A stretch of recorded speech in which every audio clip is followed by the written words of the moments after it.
Bonjour, Dominique Le Guludec, je suis médecin, professeur des universités et je suis présidente de la Haute Autorité de Santé.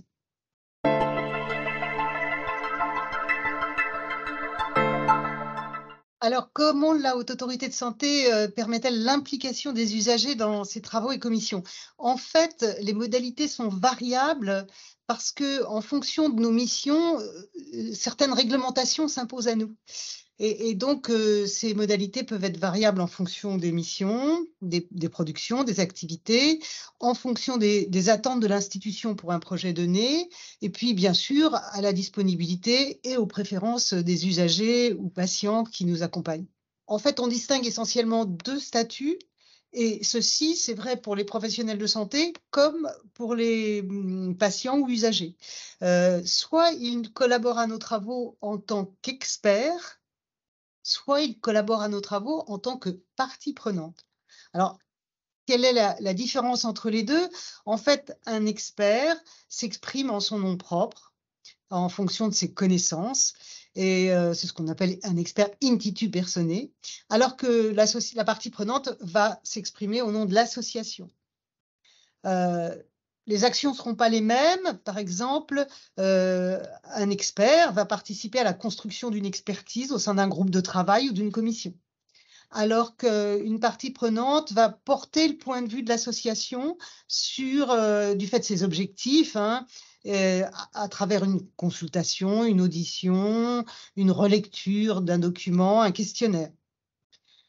Donc l'objectif pour l'expert est de produire, un travail scientifique, alors que pour la partie prenante, c'est plutôt un avis pour éclairer les travaux. Par exemple, pour l'expert, il est lié par des, droits et des devoirs comme, une déclaration d'intérêt, une analyse des liens d'intérêt, alors que ce n'est pas le cas pour une partie prenante. L'expert, est indemnisé, pas la partie prenante. Donc vous voyez, il y a vraiment 2 statuts qui sont très différents et qui peuvent être les 2 sollicités au sein de l'HAS.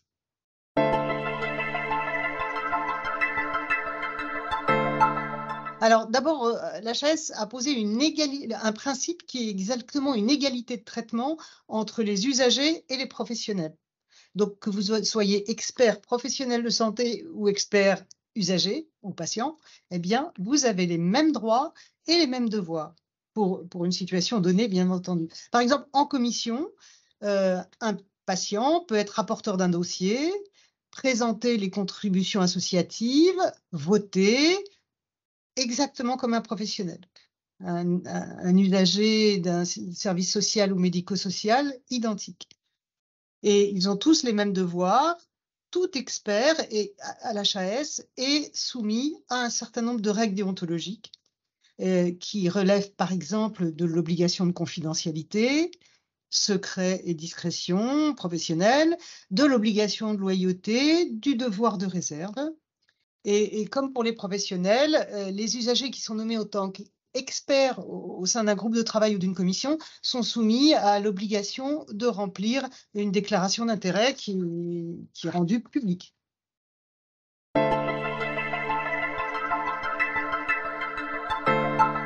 Alors déjà, c'est pas va, c'est que c'est déjà le cas. C'est-à-dire c'est du présent, hein, vraiment. Ils améliorent, l'évaluation des produits de santé. Parce que cette implication des usagers, elle nous permet de prendre, par exemple, en considération leur expertise d'usage, leurs attentes, les conséquences d'un traitement sur la qualité de vie. Elle permet d'améliorer la transparence des décisions publiques qui les concernent au premier chef, hein. Et puis, elle permet de renforcer leur capacité à agir, tant pour leur propre santé que pour celle de leurs pairs, en comprenant mieux les enjeux liés à l'évaluation des produits de santé. Et d'ailleurs, ils se montrent extrêmement, matures, dans leurs contributions. D'ores et déjà, nous avons de nombreuses contributions, hein, pour les évaluations des produits de santé. À peu près 40 des évaluations ont un avis, des patients ou des personnes concernées. C'est déjà beaucoup et on espère que ça va encore monter.